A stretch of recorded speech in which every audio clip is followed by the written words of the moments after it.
Shalom Bapak Ibu Saudara-saudari yang terkasih di dalam Tuhan kita Yesus Kristus. Rumah Tuhan adalah rumah kita, menjemaatkan keluarga dan mengkeluargakan jemaat. Jadikan GKT Banyuwangi menjadi rumah rohani tempat kita saling menguatkan dan menumbuhkan. Bapak Ibu Saudara yang terkasih di dalam Tuhan kita Yesus Kristus, pada pagi hari ini kita akan merenungkan satu kebenaran firman Tuhan dari Nahum pasal yang kedua ayat yang ke-13. Demikian firman Tuhan, lihatlah aku akan menjadi lawanmu. Demikianlah firman Tuhan semesta alam, aku akan membakar keretamu menjadi asap dan pedang akan memakan habis singa mudamu. Aku akan melenyapkan mangsamu dari atas bumi dan suara utusanmu tidak akan terdengar lagi. Bapak Ibu Saudara yang terkasih, tema renungan kita pada pagi hari ini yaitu musuh merusakkan Niniwe.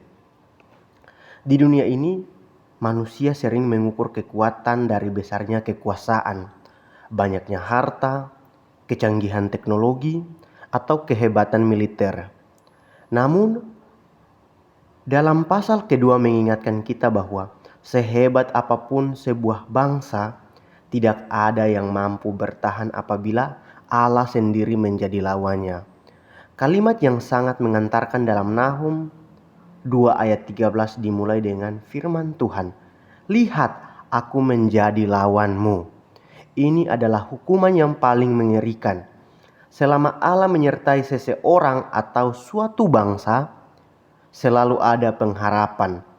Namun, jika Allah sendiri berdiri sebagai lawan, tidak ada benteng yang cukup kuat, tidak ada pasukan yang cukup besar, dan tidak ada strategi yang mampu menyelamatkan. Niniwe adalah kota Asyur.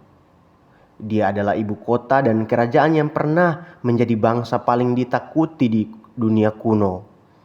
Mereka memiliki tentara yang luar biasa, kereta perang yang kuat, dan keberanian yang digambarkan seperti singa yang menguasai mangsanya. Bahkan Allah pernah memakai Asyur sebagai alat untuk menghukum Israel Utara karena dosa mereka. Nah, di dalam Yesaya 10 ayat 5-6 di situ dituliskan dengan jelas. Namun alat ini ditantang oleh Allah. Kali ini alat ini di tangan Allah bukan berarti bebas dari penghakiman Allah. Ini adalah prinsip penting dalam teologi reform kalau kita melihat Allah berdaulat atas segala bangsa, bahkan atas kerajaan-kerajaan yang tidak mengenalnya. Tidak ada satupun penguasa yang berdiri di luar kendalinya. Allah memakai siapa yang Dia kehendaki untuk menggenapi rencananya, tetapi setiap orang yang bertanggung jawab atas dosa dan kejahatannya. Nah, Asyur menjadi sombong. Mereka menganggap kemenangan mereka berasal dari kekuatan sendiri. Mereka menikmati kekerasan, penindasan dan kebrutalan terhadap bangsa-bangsa lain. Kesombongan membuat mereka lupa bahwa semua keberhasilan mereka hanyalah karena Allah mengizinkannya. Karena itu Tuhan berkata, aku menjadi lawanmu. Ketika Allah menjadi lawan Niniwe, semua simbol kekuatan mereka dihancurkan. Kereta perang dibakar menjadi asap. Singa-singa muda lambang tentara yang gagah perkasa mati dimakan pedang. Mangsa mereka lenyap dan suara utusan yang dahulu membawa ancaman kini tidak terdengar lagi. Semua kemegahan yang dahulu membuat dunia lenyap gemetar hancur dalam sekejap. Renungan ini berbicara kepada kita, kesombongan tidak selalu muncul dalam bentuk kekuasaan politik. Kesombongan tidak bisa muncul ketika kita mulai mengandalkan kemampuan sendiri. Jabatan, pendidikan, pelayanan, pengalaman rohani, bahkan keberhasilan dalam pengajaran. Kita manusia yang berdosa selalu cenderung mengambil kemuliaan yang seharusnya menjadi milik Allah.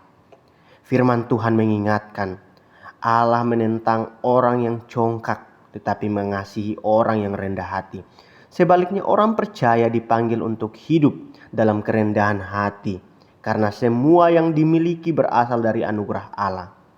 Dalam pengakuan iman, keselamatan maupun pemeliharaan hidup seluruhnya adalah karya anugerah Allah.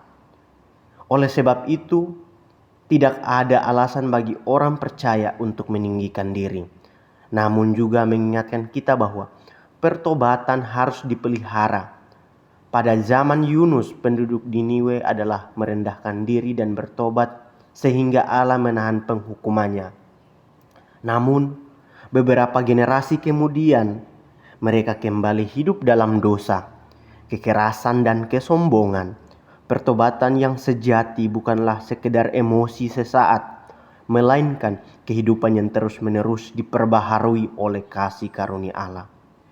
Sebagai orang percaya, kita pun harus memeriksa hati setiap hari. Jangan sampai membuat kita lupa berdoa. Jangan sampai pelayanan membuat kita kehilangan kerendahan hati. Jangan sampai berkat Tuhan membuat kita tidak lagi bergantung kepada Tuhan. Kiranya setiap keberhasilan membawa kita semakin memuliakan Kristus, bukan meninggikan diri. Bapak, Ibu, Saudara yang terkasih, apakah ada keberhasilan atau pencapaian yang mulai membuat kita mengandalkan diri daripada Tuhan? Atau apakah kita hidup dalam pertobatan setiap hari atau hanya mengingat Tuhan ketika kita mengalami kesulitan? Dalam hal apa kita perlu kembali merendahkan diri di hadapan Tuhan? Itu adalah pertanyaan refleksi dan perlu kita menjawab di dalam setiap hati dan pikiran kita. Mari saya mengajak kita satu hati kita berdoa. Bapa di surga, kami mengakui bahwa seringkali hati kami mudah menjadi sombong dan lebih mengandalkan kekuatan sendiri daripada Engkau. Ampunilah kami, ajarlah kami untuk selalu mengingat bahwa setiap berkat, keberhasilan dan kesempatan berasal dari tangan-Mu. Bentuklah hati kami menjadi hati yang rendah, taat, dan terus hidup dalam pertobatan setiap hari. Tolonglah kami agar tidak mencari kemuliaan bagi diri sendiri, tetapi hanya bagi Kristus. Pakailah hidup kami menjadi alat-Mu untuk memberitakan Injil, sehingga banyak orang berbalik kepadamu sebelum hari penghakiman tiba.